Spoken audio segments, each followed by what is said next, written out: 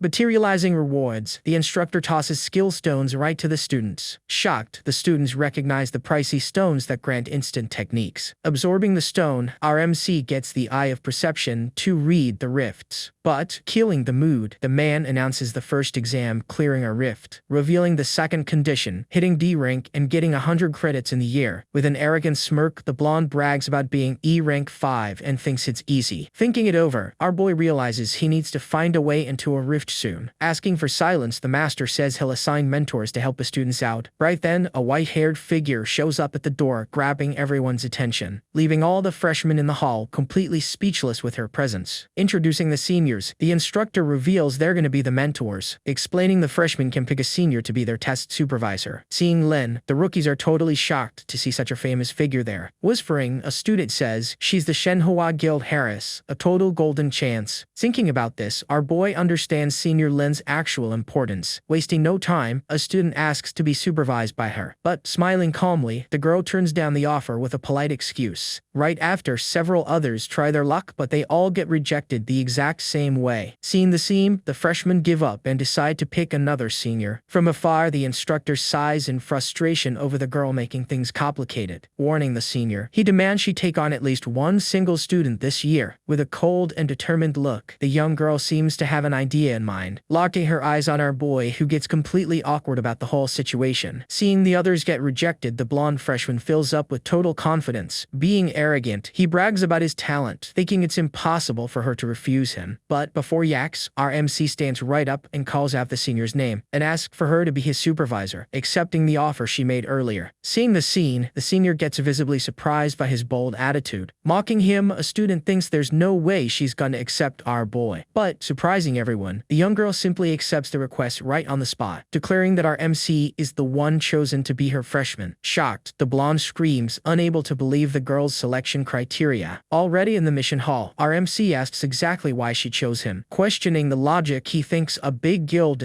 doesn't even need rookies. Revealing her motives, the senior admits she recruited him for personal reasons. Explaining she set everything up, she says the focus now is the entrance test. Pointing to the side, she reveals the team she put together for the challenge. And, right in front of our boy, his 4 brand new teammates show up. Grabbing their attention, one member suggests they go ahead and introduce themselves. Introducing herself as Su Han, the C-rank examiner warns she only steps in if there's danger. Soon, the blonde introduces herself as Lu Wei, the team's D-rank healer. Right after, Zhao Lin introduces herself as the D-rank support archer. Being arrogant, the warrior Li Rui declares himself leader and tells everyone to obey. Questioning the kid's lack of gear, the leader asks about his awakened potential. Shocking the leader, the MC reveals he's only E-rank with no awakened potential. Seeing the complaints, the healer says the teams are already set in stone. Advising the rookie, the blonde tells him to stay close, but the kid says he has experience. Sighing, she explains that without a weapon he can't hurt monsters, finding him arrogant. Already at the front desk, the leader requests the evaluation and Room 1's rift is unlocked. Using a magic item, the group leader manages to open the rest's portal. With the rift wide open, the warrior tells everyone to get ready to head inside. Feeling the dense stellar energy, our MC gets hyped about a real rift, hoping to find the evolution item without too much trouble along the way. Inside the rift, the team spawns right in a dark and dangerous cave. With no time to adjust, the girls realize they've already been spotted by enemies. Yelling to get into standard formation, the leader readies himself for combat. Impressed, the kid notices they formed up their defense instantly. Using stealth, the examiner completely vanishes and announces the test has begun. Yelling about the approaching enemies, the leader gets ready to attack. Spotting the D-rank wolves, the warrior charges straight to the front line. With a shield, he blocks the monster's nasty bite with total ease. Providing support, the archer hits the wolves with a shower of arrows. Using his frenzy slash, the team leader finds the enemies way too weak. Going on the offensive, the warrior pushes too far, breaking the group's formation. Caught totally off guard, the archer gets bitten on the arm by a passing wolf. Immediately, the healer gets ready to heal her injured teammate. But, before she could act, one of the wolves charges fiercely right at her. Panicking, the blonde freezes up in total fear, with zero time to react. In the blink of an eye, the kid pops up in front of her and knocks the beast out with a slap. Thanking him for the help, the young girl is relieved, and our MC asks if she's okay. Just then a system notice pops up, giving him 1 proficiency point and totally surprising him. Noticing the fallen wolf, he realizes he only gets souls by fighting, yielding him 10 points. Figuring that strong targets give more souls, he decides to focus on the big guy way in the back. Fighting on the front line, the archer gets hit and screams for healing with a badly hurt arm. Rushing over to help, the healer warns she's coming right up to heal her teammate. Using her skill, the young girl casts a light that closes up the wounds right on the spot. Impressed, the healer comments she barely even saw the kid saving her just a bit earlier. Watching from afar, the examiner notices the bad team and the leader just focused on having fun. Analyzing everything, she guessed that the leader's strength helps, but the test might might still fail. Laughing, the leader brags that the test is easy and he could clear everything all by himself. Caught totally off guard from behind, the warrior screams, thinking he was completely safe. Trying to fight back, the creature completely blocks the strike with its really thick armor. Seeing his sword go flying, the big brute is left in shock by the absolutely perfect block. Right then, the giant D-rank Stonewolf shows up, totally ready to go on the attack. Giving zero time to react, the creature lunges forward and bites right into the leader's arm. Hearing the scream, the girls notice the brand new threat, completely shocked by the creature. Noticing the noise drew in more beasts, the archer realizes they are completely surrounded. Screaming in despair, the leader demands healing, but the young girl warns he's way too far away. Blaming the girl, he says they'll fail because she's too slow, leaving her in a total panic. But the archer yells at her not to go, knowing the massive danger of getting any closer. Right then, one of the Stonewolves charges straight toward the healer. Watching from afar, the examiner finds it absurd and pretty much straight-up group suicide. Concluding that the test has failed, she gets ready to step in and totally stop the mission. Soon enough, she notices something totally unexpected right on the battlefield. But before the attack, the boy pulls the young girl away, saving her at the very last second. And using his own body as a shield, he stops the wolf's nasty bite with just one single hand. Crushing the beast with his demonic armor, the MC scores 30 souls all at once. Noticing the beast's strength, he sees its armor is absolutely nothing against his own power. Yelling for everyone to follow him, he decides to clear a path so the team can escape. And wasting no time at all, he picks right up the warrior's fallen sword, running right ahead of everyone with the weapon firmly in his hand, finishing off another wolf with a single strike, securing another 30 souls. Right after that, he takes down another beast and scores 30 more. Amazed, the examiner is shocked by the rookie's strength, which is way higher than a D rank. Unable to believe it, the girls question if all that crazy power really belongs to an E rank. Rushing to provide some support, the two push forward but are followed by even more wolves. Quickly, the beasts charge right at the girls, who run away totally terrified. Spotting the danger, our boy yells loudly for them to duck down. Wiping out all the wolves at once, the MC keeps raking in those souls non-stop. And, with all the beasts laid out on the ground, the girls are finally completely safe. Saying they're totally safe now, he asks the healer to go check on the injured. Speechless, the duo can't believe he cleared everything in an instant all by himself. With that, the healer uses magic on the leader's arm, while he still complains about the pain. Standing guard, the archer says she's doing just fine and thanks him for the help. Seeing the 210 souls, he realizes he'll soon get exactly what he needs. But the leader yells he's gonna quit the test, completely surprising everyone in the area. Trying to calm things down, the healer mentions their spot, but the others start arguing. Furious, the archer says it's his fault for pushing forward and her teammate asks for calm. Without owning up to his mistake, the guy calls the team dead weight and thinks he's essential. Smirking, the leader says if they want him on the front line, they'll just have to beg. Right then, our boy tells the big brute to just stay put, leaving everyone totally confused. Stepping up to the front, the MC says he'll be the tank so they can finish this together. Mocking him, the warrior questions if he really was to face the front line all alone, explaining it's a rare chance inside the rift. The MC says he really needs to level up. Laughing, the brute calls the kid a total idiot and says he'll just turn right into dust. But backing up the rookie, the girls completely shock the former leader with their decision. Believing in the boy's strength, the archer decides to fight for that spot until the very end. Saying our MC is way more reliable than someone who just cries over little scratches. Calling the group, the archer tells the leader to stay behind if he isn't gonna help out. Full of rage, the warrior hates being totally ignored and promises they're gonna regret it. Already way deeper inside the dark rocky cave, even more wolves show up and charge in for the attack. Firing off arrows, the archer hits two beasts straight in the head. Celebrating the clean hit, she provides solid support and covers the team. Praising the good work, our boy finishes off the wolves and scores even more souls. Warning about the ambush, the healer points out a wolf and the archer preps her shot. Right then, while the archer focuses on one target, another tries a sneaky attack. But before getting any closer, the beast is finished off and sent flying through the air. Checking on the girls, the MC pops up with his demonic armor glowing bright. Seeing that was the very last beast, the team finally gets to rest for a bit. Impressed, the archer didn't even notice the time passing with so many super quick kills. Praising the kid, the young girl says he's a great tank and makes everything way easier. Feeling the end drawing near, the archer gets totally hyped to finish the test for good. However, all of a sudden, the young girl calls out to the boy with a lot of curiosity. Pointing at the blue light on the main guy's arm, she says she's never seen seen that before. Seeing he was caught, he makes up a quick excuse, saying it just popped up out of nowhere. Noticing the armor, the girl figures it's a strong power, which is why he became the tank. Complaining about the lie, the archer reminds him he said he had absolutely zero power. Explaining how things work, the healer warns that tanks like him are highly requested. Deep in thought, the MC regrets losing souls to the team, wanting to clear rifts all alone. Seeing his A1010 souls, he wonders if he can hit 2,000 right there. Watching from afar, the examiner can hardly believe the E-rank rookie's crazy turnaround. Noticing their success, she finally understands why Lin bet so high on the kid. But something really weird completely catches her attention in the background. Seeing the former leader, the woman completely suspects what the coward is planning to do. Reaching the end of the cave, the team comes face to face with a total dead end. Totally confused, they don't see anything in what was supposed to be the big boss's room. Thinking there's no boss, the teammate argues back saying the rift is still wide open. Thinking about the open rift, the team figures they just walked into a rare and special case. Using his perception, the kid scans the area and feels something really weird. Screaming to everyone, he warns them about a massive threat right above their heads. Seeing the totally giant creature dropping straight down from the ceiling. With that, the monster lands hard, blowing the team far away with a heavy impact. Realizing the trap, the team totally understands the cruel ambush set up by the beasts. Slowly the dust settles down, revealing the silhouette of a really terrifying beast, leaving the girls completely in shock and with zero reaction to the crazy scene. Emerging from the dark shadows, 3 giant D-rank demon wolves, and, leading the pack, the Stone Wolf King, completely rounding out the D-rank squad. Canceling her stealth, the examiner yells for the team to fall back and abort the test. Explaining everything, she warns that 3 elites and a boss are way beyond their level. Warning of the danger, the senior says she won't be able to protect the team if the attack starts. Calculating the souls, the MC knows they're worth a fortune, but the risk of fighting alone is high. Suddenly, a quest prompt pops up right in front of the main guy, catching him completely off guard. Revealing the quest, the system demands the Wolf King's soul, and running away counts as abandoning it. Remembering the cosmic contract, he understands that failing would result in an eternal punishment. Noticing the system cut off all escape routes, he's completely forced to stay and fight. With a smirk, the boy realizes the entity is actually underestimating him right now. Turning to the senior, he asks her to just let him handle the whole situation right there. Then, activating his demonic armor, the MC warns that those monsters are all his. Screaming in panic, the examiner freaks out, but the girls ask her to chill and trust the rookie. With that, the senior gives in, accepting the student's wish, even thinking it'd be the end of him. Telling the girls to go hide, the MC asks them to fall back if things get too dangerous. Feeling the enemy's aura, he knows that without the armor, he wouldn't last a single hit. But weirdly enough, our boy doesn't feel an ounce of fear facing that massive threat, because compared to the cosmic being on his back, those beasts are pretty much nothing. Charging in with everything, the pack fiercely pushes forward to attack our main guy, activating his perception skill to the absolute max just to react, and dodging the Stone Wolf King's attack with a really impressive speed. Right after that, he ends up completely surrounded by the other monsters in the pack. Shocked, the girls can't believe he's holding off 4 Lord-level monsters all by himself. Seeing the scene, the examiner is dumbfounded watching him fight lords totally barehanded. However, the woman knows damn well that facing Lord-level creatures isn't that simple. Dodging his strike, the MC notes their speed is evenly matched, finding the ambush pretty dangerous. Deciding to thin out the numbers, he focuses on taking down the boss before his strength runs out. Then, with a clean punch, the main guy hits the Stone Wolf dead in the face. However, he gets completely caught by surprise right after landing the hit. Seeing the demonic armor's full strength wasn't enough to break through the beast's defense. With that, the Stone Wolf King decides to activate its Lord skill, the rock armor. To the MC's surprise, the cracks on the beast heal up in the blink of an eye. Catching on to the beast's exhaustion tactic, the boy tries to find a way to break its defense. Watching from afar, the former leader is shocked to see the rookie face 4 lords and live. But, completely delusional, he thinks the monsters are weak, and he could do that easily. Full of envy, the warrior decides to steal the spotlight and blames the rookie for everything going wrong. Charging in subtly, he goes on the offensive with his sword aiming right at our boy, planning to hit the MC by accident to kill the boss and come out looking good in the end. Except the main guy simply blocks the coward's cheap shot without breaking a sweat. effect. With a smirk, our boy jokes saying it was pretty much the absolute perfect timing. Dodging an enemy attack, the MC lets the cocky leader take the brutal hit head-on. Desperate, the guy tries to activate his enhanced defense, but it was already way too late. Getting hit dead-on, the big brute goes flying through the air, completely humiliated. With his armor shattered to pieces and zero strength left, the fake leader gets totally knocked out. Seizing the opening, our MC quickly grabs the drop sword from the falling guy. Keeping a tight grip on the weapon, the kid charges right at the group of creatures, saying it's finally time to put an end to this whole fight once and for all. Spending his soul points, he decides to invest his entire stash straight into agility. Bumping agility from 0 to 5, he uses up 800 souls, leaving only 10. Gaining the stat boost, he totally unlocks the divine speed combat skill. In the blink of an eye, he slices a wolf right in half, scoring 750 souls. With that, the boy coldly states there's one less enemy on the battlefield. Testing the skill out, he sees that on top of the 10 agility, he gets a passive bonus. Relying on the new power, he focuses on facing the last 2 beasts remaining right there. Landing a fatal blow, the MC takes down the second wolf, raking in the exact same amount. Watching from afar, the examiner is in total shock at his new absurd level of speed. Staring down the last wolf, the creature simply backs off, totally terrified of the kid. Meanwhile, the girls go to help the fallen ex-leader, but the beast notices the action on the field. Spotting the wolf rushing in fast, the archer warns her partner about a lethal danger. Not willing to back down so easily, the archer gets ready to unleash her own skill. Using her converging storm, the young girl fires off a strong tornado of pure energy. Taking advantage of the strike's distraction, our boy dashes in to finish the beast off for good. With a quick slash, he finishes off the last minion and scores 750 souls. Now holding 2,260 souls, the kid finally has enough to level up. With only the Wolf King left, the grand final battle in that hall is about to start. Spending his save points, he finally forces the system to bump up his level. Getting dereg, the kid advances and keeps 260 souls as leftovers. Wrapped in a strong energy, the main guy awakens a brand new stage of his power. Feeling the aura's explosion, the examiner and the team's jaws completely drop to the floor. Prompted by the system, he notices his potential unlocking, granting him the power of the abyss. Reaching the D-rank goal, the kid also receives a totally exclusive combat skill. Reading the rules for the new magic, the MC smirks and preps for the final test against the boss. Revealing the touch of death, the technique summons 4 piercing tentacles from the abyss. With 0 chance to defend, the dark tentacles pierce right through the Wolf King, ending the fight. Scoring 5,000 souls in one go, he beats the Rift boss, totally showing off his power. Figuring the Lord was well worth the risk, he notes how the tentacle attack made it all so easy. Wrapping up the cosmic quest, he picks up the valuable crystal from the fallen monster. Stunned by the combat, the girls can hardly believe he beat a lord that fast. Confirming the kill, the leader notices the stabilized energy, declaring the test an absolute success. Celebrating the win, the girls cheer for finally securing their spot in the system. Thanking the rookie for the show, the duo bows, but the kid asks for absolutely 0 formalities. Praising their effort, the examiner hands over the 5 critics planned for the mission, saying they stuck to the plan and didn't give up facing the threat, totally earning the spot. Hyping up the MC's performance, the woman gathers the ex-leader's points and gives him 15. Shocked, the girls had never seen such a massive score like that before. Giving thanks for the reward, the MC hears that without the score limit, he'd have gotten way more. Suddenly, the brute wakes up furious over a stolen score, but the examiner cuts him right off. Explaining the fail, she blames him for betraying the team and attacking a teammate, giving him a big 0. Desperate, the guy tries to make up excuses for his cowardice, begging for one more chance. But the woman firmly warns him that the council's investigation into the whole thing will only make it worse, telling everyone to leave the rift before it closes. The team marches straight toward the exit. Already in the safe hall, the leader lets them know the rewards will drop in 24 hours. Taking the chance, the girls ask for the kid's contact info for future missions. With that, the evaluator invites him to her very own guild with a pretty sweet $1 million offer. Thinking fast, the MC simply turns down the invite and says he prefers to stay factionless. She figures Lin must already be his mentor, leaving her guild's doors wide open for him. Spotting the white-haired senior arriving in the lobby, the woman waves, ending the whole conversation. Calling her contract partner, Lin says she came to pick up the cargo and asks about their chat. Saying goodbye, the team lays off off the rookie, eager to see the star in another hunt. Surprised, Lin praises his speed on the test and says she already sent his luggage to his room. Walking around the place, the senior hands over a massive and purely luxurious dorm to the boy. Praising the place, our boy enjoys the room and she says it gets better with more credits. But cutting straight to the chase, the kid asks her to explain the real reason for the recruitment. Agreeing, the young girl says she trusts him and that his talent will shut a lot of people up. Explaining the situation, she reveals the guild has split up into 3 rival factions. Needing support, the girl says she wants to build a loyal team and really needs his help. Understanding the risk, the MC asks why the hell she trusts him out of all people. Revealing she watched his fights, the senior confesses she admires his obsession with power. But the real reason comes out when she mentions his massive debt, leaving him in total shock. Detailing it all, she reveals his agency is completely controlled by a giant corporation and explains their boss is her rival, promising to keep our boy's data completely safe. Noticing the perks of having a guild, the MC realizes there's no way he can refuse the offer. Agreeing to help out, he asks what to do, and the young girl tells him to go at his own pace. With that, the assistant makes a direct bank transfer straight to our boy's account, his jaw dropping when he sees he just got 5 million straight into his bank account. As a sign of trust, she warns the rest will be paid right after the official signing. Saying goodbye, the girls leave the room, and our main guy gives thanks for all the help, closing the door right behind them. Laying on the bed relieved, he decides to finally check out all his earnings for the day. Checking the new stuff, he opens his stats and sees 5,260 souls. Looking at his attributes, he realizes the cost to level up just got a whole lot pricier. Noticing a brand new potential, the kid is shocked to see it cost double the amount of souls. Figuring it out, he understands that boosting stats unlocks more new skills for him to use. Deciding to test it out, he spends 1,600 souls to bump his potential by 5. Just as expected, the focus paid off, completely unlocking the new Abyss space skill. Testing out the new inventory, the kid stores a water bottle right into a shadow on the floor. Smiling with satisfaction, he takes the item back, seeing how that makes life so much easier. Checking the other features, he notes he's missing an item to rank up and decides to hold off. But pretty hyped about the new shop, the MC decides to explore everything that just unlocked. Totally amazed by the massive variety of items and weapons available to buy. Knowing weapons are a must, he spends 1,500 souls on a greatsword. Holding the new weapon, the main guy gets hyped about the feel of the sword in his hands. Noticing his low balance, he saves the rush just to be safe, since everything costs an arm and a leg. Suddenly, the cosmic entity pops up out of nowhere, totally startling the kid for a split second. With that, the MC explains he awakened the Abyss and can now summon his boss himself. Impressed, the creature asks how he leveled up, and the boy tells him all about the test. Seeing the kid's progress, the boss says it's finally time to put him right to work. The very next day, the kid waits for his turn at the rank evaluation department. Answering the boss, the MC explains the evaluation will make it way easier to grab new missions. Getting called, he stands up right away and follows the evaluator straight to the testing room. Checking his name, she's amazed he awakened so early and explains how everything works. Detailing it all, she says the device measures strength by color, going from bronze to legend, advising the kid not to get bummed out, since a second awakening changes everything later on. Asking for his black card, she tells the boy to put his hand right on the testing machine. Touching the machine, an energy of multiple colors starts glowing really intensely. Finding the colors pretty weird, the woman notices the reading isn't going very fast. Staring right at the reading panel that stays completely turned off. Suddenly, a massive energy explodes from the pillar with dark eyes popping up on top. Scaring everyone, the evaluators start panicking over that super strong stellar energy. Feeling the pressure, the crowd can hardly breathe, completely shocked by that absurd power. Totally in shock, the woman admits she's never seen such strong waves of power before. With that, the kid finds out he's an apostle, and she notes there's absolutely no record of the color purple. Finding the name apostle pretty weird since it sounds like a job title, they both get confused. Explaining that the first awakening usually has simple names, she details all the rules. Popping out of nowhere, the boss of the place arrives asking the reason for all that mess. Explaining the test, the girl reveals the purple rank and the name that sounds just like a job. Analyzing it all, the boss confirms the data and says the alien machine never makes a mistake. So the man finally concludes the purple rank is a completely brand new level around there. Calling the higher-ups, he reports the kid's rank and swears the machine is working perfectly. Informing her superior, the evaluator confirms the black card's recording is totally done. Handing over the card, the boss explains that being unheard of, it was set as a unique rank. Looking at his new ID, the kid figures the purple color comes from the creation fragment. Meanwhile, the students freak out over the rank, but wonder if it's actually strong for real. Thinking the name apostle is a bit too fancy, he just wants to get started started on the missions. Already in the hall, a guy walks up and asks if the kid is hunting for any missions. Introducing himself as Zhang Hao, the guy invites the MC to round out their mining team. Checking the offer on his phone, he finds out mining is a lot safer and pays way better. Calculating the profits for the team of 4, the MC sees no reason to turn it down and accepts. Hyped up, the guy explains he just needs to download the school's app and accept the invite. Meeting up with the rest of the group, the leader introduces himself and kicks off the mission. Asking about security, the MC finds out free backup was only a thing for the freshman test. Arriving at the cave, the team is completely shocked by the massive size of that crystal vein. But out of nowhere, the entity pops up feeling something in the air while the MC admires the rocks. Soon the entity calls out to him, and our boy asks if he has another wish to make. Getting another quest, the MC has to gather 150 ores or face a punishment. With that, the boss says the crystals pack a ton of stellar energy to restore his lost power. Handing over an extra tool, the leader asks the kid to speed up his work around the area.